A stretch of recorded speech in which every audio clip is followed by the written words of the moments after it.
आदाब दोस्तों, मैं फिर हाजिर हूँ आपके पास एक नए एपिसोड के लिए। मैं वाजिद अली, मयूर टाइम न्यूज़ से। मैं अपना एपिसोड शुरू करने से पहले हिंदुस्तान के बहुत मशहूर शायर जनाब हिराज साहब का एक कथा पेश कर रहा हूँ। मुलाहिज़ा फरमाए कि तेरी ख़ता नहीं जो तू गुस्से में आ गया, तेरी ख़ता नहीं जो तू गुस्से में आ गया, पैसे का जोम था जो तेरे लहजे में आ गया, और सिक्का उछाल कर तेरे पास क्या बचा, सिक्का उछाल कर तेरे पास क्या बचा, तेरा गरूर तो मेरे कासे में आ गया। मैं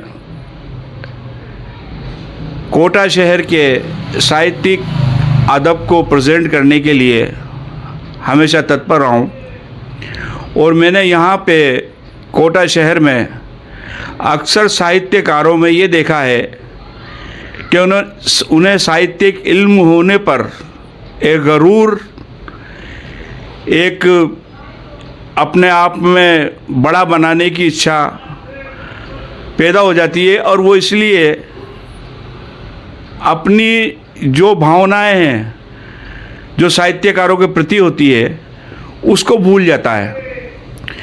ये जो कह रहा हूँ इसकी ज़िंदा मिसाल है हमारे कोटा शहर से उर्दू शायरी का ख़त्म होना।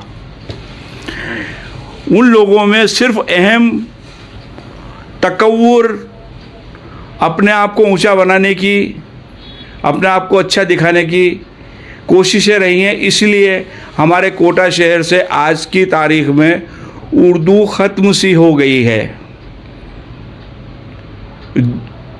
लेकिन बहुत बड़ा एक ईश्वर का वरदान है जो हमारे बीच में आदरणीय रघुराज सिंह जी कर्मयोगी अपनी श्री हिंदी साहित्यिक संस्था को चला रहे हैं।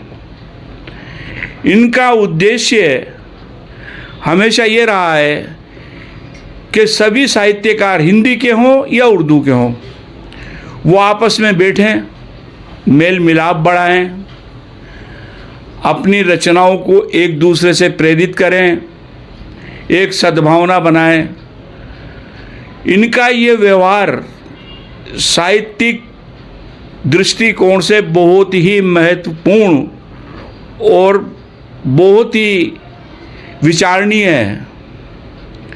मैं आपको बता दूं, मुझे इनके अलावा अभी तक इस शहर कोटा में ऐसा कोई साहित्यकार नहीं मिला जिसने साहित्य के प्रति अपना आप को इतना समर्पित करके साहित्यकारों को इकट्ठा करके उनको जोड़ने की कोशिश की है। मैं आज अपने आप को सौभाग्यशाली समझ रहा हूँ कि मैं इनके समक्ष आकर इनसे वार्ता कर रहा हूँ और इनके संदेश को आप तक पहुँचा रहा हूँ। इन्होंने 413 साहित्य हिंदी और उर्दू के, ये नहीं हिंदी से ही ताल्लुक़ हो, हिंदी और उर्दू के 413 साहित्यकारों को सम्मानित किया है। उसमें राजस्थानी वाले भी हैं, उसमें राजस्थानी वाले भी हैं, उर्दू के भी हैं, हिंदी के भी हैं। इनमें कभी भी किसी तरीके का इन्होंने किसी से भेदभाव नहीं किया। इन्होंने 213 काव्य गोष्ठियों में अध्यक्षता की है। अब मैं आपकी मुलाकात इनसे कराते हुए सबसे पहले मैं इनका साहित्यिक परिचय पूछता हूं और इन्होंने जो जो किया है उसके बारे में हम जानकारी लेते हैं। जनाब आदरणीय कर्मयोगी साहब।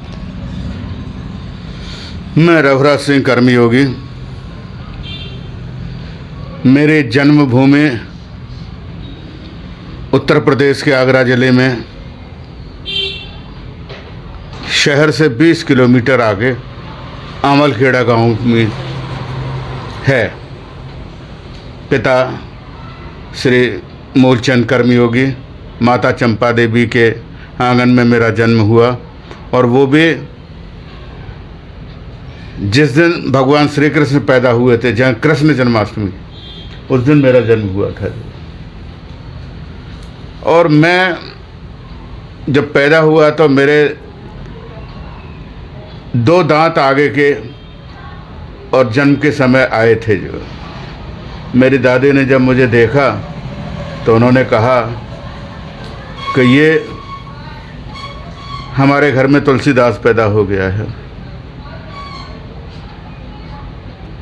इस तरह से एक सब नेचुरल वातावरण में, जो कि ग्रामीण अंचल था, उसमें मेरी परवरिश हुई। और परवरिश भी इस तरह से हुई कि हमारा परिवार कोई बहुत ज़्यादा अमीर नहीं था, एक साधारण परिवार से मैं आया हूँ। और वो भी ऐसा परिवार जो कि खेती किसानी करके अपने बच्चों का पेट पालता था। हम 5 भाई बहन थे, 1 बहन 4 भाई। और खेती किसानी उस समय इतनी ज़्यादा डेवलप नहीं थी जितनी आज है जी। उन कंडीशंस में हमारे पिताजी ने हमें पढ़ाया लिखाया, बड़ा किया। लेकिन इसमें एक बात तो अच्छी रही कि मुझे विशेष तौर से छात्रवृत्ति मिलती थी, किताबों के लिए सहायता मिल जाती थी। इस तरह से सरकारी जो सहायता मिली उससे हम आगे बढ़े। पिताजी ने भी अपना जितना कर सकते थे मेरे लिए किया। मैं आपको एक घटना सुनाता हूँ कि 8वीं का बोर्ड हुआ करता, 5वीं का, 8वीं का, 10वीं और 12वीं, ये सब उत्तर प्रदेश में बोर्ड होते थे, जो आज भी हैं।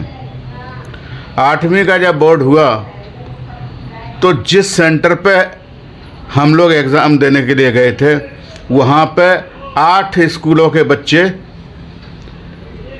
परीक्षा देने के लिए वहाँ इकट्ठा हुए। उस परीक्षा में 8 स्कूलों के बच्चे जितने थे उन सबने परीक्षा दी और उसमें मैंने सेंटर टॉप किया। हाँ, सेंटर टॉप किया। और सेंटर टॉप करने के बाद में जब हमारा परिणाम आया तो परिणाम में मेरा सबसे ऊपर नाम लिखा हुआ था। और ऊपर नाम लिखा हुआ था तो आप ये देखिए कि पूरे गांव में मतलब ये खबर फैल गई कि रघुराज सिंह ने सेंटर टॉप किया है। और वहाँ के जो प्रधान थे उन्होंने मुझे इनाम के रूप में 10 रुपये का नोट दिया। उस वक्त तो 10 रुपये बहुत बड़ी अहमियत रखते थे। उस समय देखिए मैंने 8वीं पास किए थे, ये 1967 की बात है। हाँ, तो 1967 तो 10 रुपये 10,000 रुपये के बराबर, बहुत बड़ी कीमत हुआ करती। तो इस तरह से मैं आगे बढ़ता गया। 10वीं मैंने फर्स्ट क्लास पास की, 12वीं फर्स्ट क्लास पास की, और डिप्लोमा मैकेनिकल इंजीनियरिंग में भी मैंने फर्स्ट क्लास ही पास किया। वाह वाह। इस तरह से मेरी शिक्षा दीक्षा हुई है। और मैं फिरोजाबाद में पढ़ा, आगरा में पढ़ा। डिप्लोमा मैंने आगरा से ही किया। डिप्लोमा करने के बाद में फिर मैं झांसी चला गया। आपने डिप्लोमा किस उसमें किया सर? मैकेनिकल इंजीनियरिंग में, DEI technical college Dayalbagh Agra. जी, दयालबाग से किया मैंने जो। जी। तो इस तरह से मैं फिर डिप्लोमा करने के बाद में मुझे इरिगेशन डिपार्टमेंट में ओवरसियर की नौकरी मिली। वाह। अब देखिए, ओवरसियर बन के मैं इटावा पहुंचा। और वहाँ पे आप देखिए कि जहाँ ये चंबल, कोटा से चंबल गुजरती है, तो इटावा डिस्ट्रिक्ट में जाके जमुना जी से मिल जाती है जी। और वहाँ एक ततारपुर गांव है। उस ततारपुर गांव के पास में एक पंचनद डैम बनाया गया। उसका सर्वे हमने किया जो है। आपने किया? हाँ, हम 7 ओवरसियर थे। टेक्निकली? हाँ, टेक्निकल जी। 7 ओवरसियरों ने किया जो है। इसके बाद में मुझे इरिगेशन डिपार्टमेंट अच्छा नहीं लगा, मैं रेलवे में आ गया।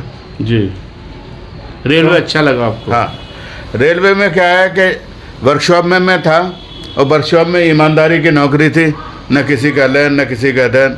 और इरिगेशन डिपार्टमेंट में भ्रष्टाचार बहुत था। तो जो आपको पसंद नहीं आया? मुझे पसंद नहीं आया और मैं छोड़ आया उसे। जी जी।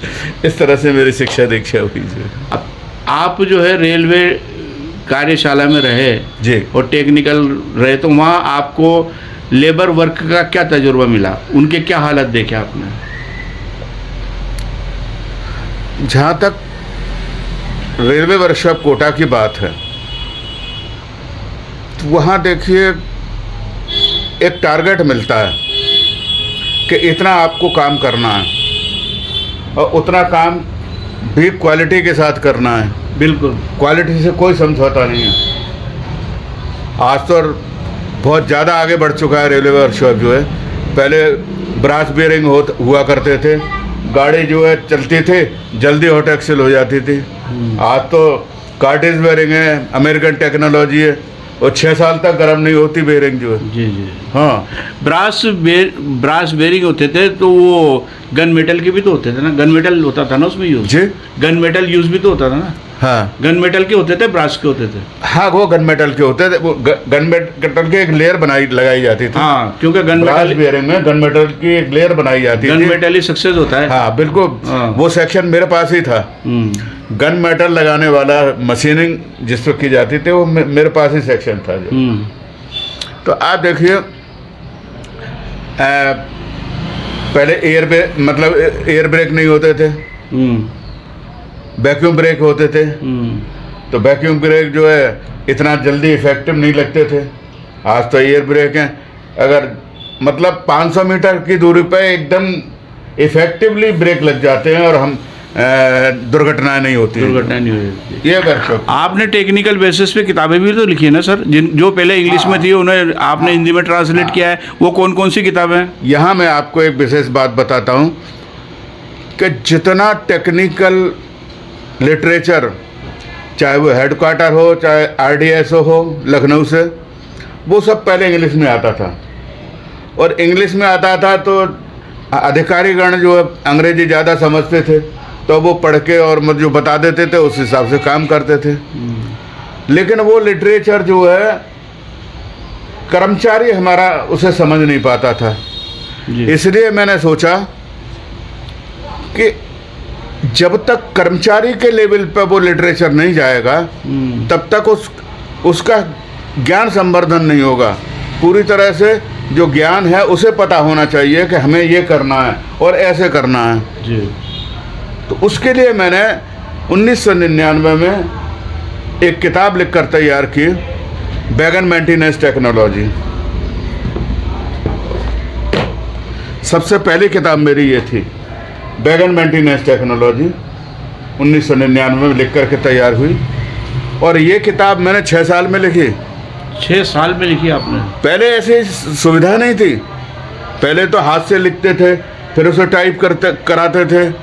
और बड़े बड़े जो ब्लूप्रिंट थे, इसमें जो ड्राइंग है ना जी, बड़ी बड़ी मतलब ड्राइंगें हुआ करती थी, उनको इस किताब के साइड में जीरोक्स कराना बड़ा भारी था। इसलिए मुझे 6 साल लगे। और इसको दिल्ली के स्टैंडर्ड पब्लिशर ने पब्लिश किया जी, 10% रॉयल्टी के साथ। जी जी। तो इसकी ड्राइंग वगैरह फिर आपने हाथ से बनाई या मतलब उनके ड्राइंग? ये जो आपने किताब लिखी वैगन टेक्नोलॉजी, तो इससे जो है भारतीय रेलवे का क्या उद्देश्य रहा और इससे क्या उनके काम करने वालों को प्रेरणा मिली? वैगन मेंटेनेंस टेक्नोलॉजी हिंदी में लिखने का मेरा सबसे बड़ा उद्देश्य ये था कि रेलवे में ज़्यादातर जो भी टेक्निकल ऑर्डर्स होते हैं, सिस्टम्स होते हैं, वो सब अंग्रेजी में आते थे। और वो अंग्रेजी को हमारा जो लोअर लेवल का आदमी है जो कि डायरेक्ट वैगनों पर काम करता है, वो नहीं समझ पाता था। तो ये जो इसके जो पार्ट्स होते हैं, इसकी क्या इसमें पूरी डिटेल दिए कि इतने mm इसके थाउ ये होते हैं, इसके अंदर 1 mm में ये पॉइंट होते हैं और पॉइंट के थाउ इस तरह कन्वर्ट हो, इनको किस तरह से देखा जाता है, कौन से माइक्रोमीटर से या डायल इंडिकेटर से किस तरह से देखा जाता है? मैंने जो है इसमें ये हमारे जो वैगन होते हैं उनमें जो भी मतलब कंपोनेंट लगाए जाते हैं उनका मेजरमेंट के लिए आपके माइक्रोमीटर है, इंडिकेटर्स हैं और चीज मतलब डायल इंडिकेटर होते हैं। हाँ, डायल इंडिकेटर हैं या दूसरे मतलब जो मेजरमेंट के लिए इंस्ट्रूमेंट्स होते हैं, वो सब के सब कितने एक्यूरेट होने चाहिए जिससे हमारा मेंटेनेंस बढ़िया हो, वो सब कुछ मैंने इस किताब में दिया है। तो वो आपने उनको बच्चों को वहाँ पे जो काम करने वाले हैं वो तो एक्चुअल में अनभिज्ञ होते हैं, वो तो उनको पढ़ना भी सिखाया है कि उनको हाँ। कि किस तरह से जो है माइक्रोमीटर को या डायल माइक्रोमीटर को देखा जाता है। हाँ, ये जो मेजरमेंट इंस्ट्रूमेंट्स होते हैं उनको किस तरह से यूज करना है, वो सब कुछ इसमें लिखे हुए हैं। नहीं, आपने उनको प्रैक्टिकली भी बताया? प्रैक्टिकली में हमने किया, मैंने 33 साल वर्कशॉप में गुजारे हैं, तो प्रैक्टिकली तो मैं उसका हूँ। नहीं, वो मैं इसलिए पूछ रहा हूँ कि इसके बारे में थोड़ी सी, बहुत आपके बराबर तो नहीं क्या, मुझे थोड़ी सी कुछ जानकारी है। हाँ। तो वही कर रहा हूँ, क्योंकि एक्चुअल में क्या है, लेबर को ये चीज़ें पढ़ना कम आती हैं।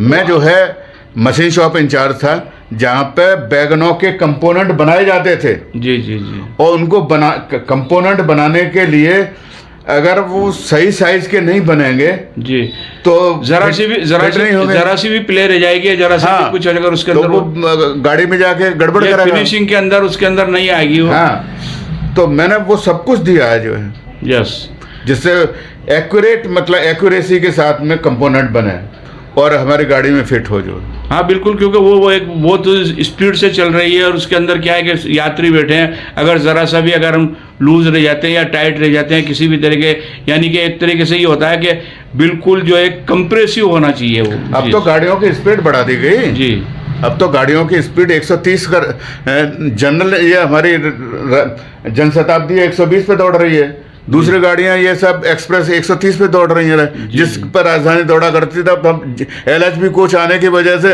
इनको दौड़ा दिया हमने 130 पे। 130 पे दौड़ा, वंदे भारत 160 पे मतलब दौड़ा रहे हैं। तो इस तरह से अगर हायर स्पीड पे अगर एक्यूरेट पुर्जा नहीं बनेगा तो अपनी सर्विस सही से नहीं दे पाएगा। हाँ बिल्कुल सही बात है। वहाँ तो थाव के अंदर वर्क होता है, वो तो ये तो बहुत बारीक बिल्कुल एकदम मिलीमीटर के और 1000 में हिस्से तक, जिसको थाव बोलते हैं, उस तक हमें एक्यूरेट बनाना पड़ता है और उसके लिए हमारे पास इंस्ट्रूमेंट्स होते हैं मेजरिंग करने के लिए। वो स्पेशल होंगे आपके वहाँ पर स्पेशल पूरा। वैसे तो क्या रेलवे का हर वर्क की जो है एक अलग अपनी क्वालिटी रखता है अपने अंदर, रेलवे में काम करना ही। और मैं बताऊं आपको, वर्कशॉप में एयर कंडीशन मतलब कमरे हैं जिनमें इन पुर्जों को बनाया जाता है, जहाँ लेथ वगैरह और वगैरह मिलिंग वगैरह लगी होती है। एयर कंडीशन जिससे टेम्परेचर इफेक्ट मतलब नहीं करे जो। हाँ, ग्रैंड फिनिश के लिए। ग्रैंड फिनिश के लिए बिल्कुल इतनी एक्यूरेसी लाते हैं जो। जी जी जी। ये आपने सैनिकों के घर जाके उनकी परिस्थितियां देख के उन पे आधारित उनके जीवन चरित्र को लेके इस किताब को लिखा और इसको प्रकाशन कराया। तो आपने उन सैनिकों के दर्द को कैसा महसूस किया, उनके घर वालों के, उनके परिवारों के दर्द को कैसा महसूस किया?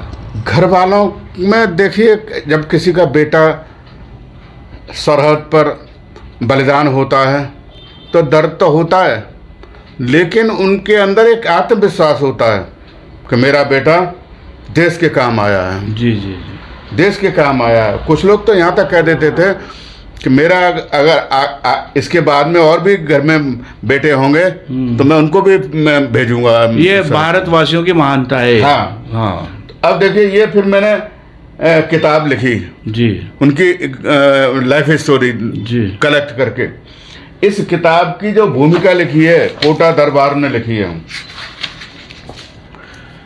महाराज ब्रजराज सिंह जी ने इस किताब की भूमिका लिखी। इतनी किताब ये पसंद आई उन्हें जो। वाह वाह, देखो ये अद्भुत कार्य है आपका, वाकई अद्भुत कार्य है आपका। और मैं ये कह रहा हूँ कि इस कार्य को देखते हुए कोटा के साहित्यकारों को आपसे प्रेरणा लेना चाहिए। अच्छा, महाराज अपने ब्रजराज सिंह ने इसकी भूमिका लिखी, लेकिन हमारा जो डिस्ट्रिक्ट वो है एडमिनिस्ट्रेशन है जी, उसने मुझे महाराज उमेश सिंह स्टेडियम में और सिल्वर मेडल देके जी जी और सम्मानित किया था इस स्टेडियम में जो। वाह, अद्भुत है साहब, अद्भुत है, आपका साहित्य भी अद्भुत है एक्चुअल में। और ना आप में आज किसी तरीके का कोई प्राउड देखा जाता है मुझे, और बल्कि आप ये है कि प्रोत्साहित कर रहे हैं साहित्यकारों को और उनको आगे बढ़ाने की पूरी कोशिश कर रहे हैं। और मैं आपको बहुत बहुत शुभकामनाएं देता हूँ, और आप और समस्त साहित्यकारों से ये उपेक्षा रखता हूँ, ये उनसे कहना चाहता हूँ कि वो आपके जीवन से प्रेरणा लेके साहित्य की गतिविधियों को बढ़ाएं, ना कि अपने आप को बहुत बड़ा समझ के उनके अपने अंदर गरूर पैदा करें, ना अपने छोटे को कभी वो छोटा समझें, बल्कि उसको एक प्रेरणा देने की कोशिश करें, उसके साथ अच्छा व्यवहार करने की कोशिश करें।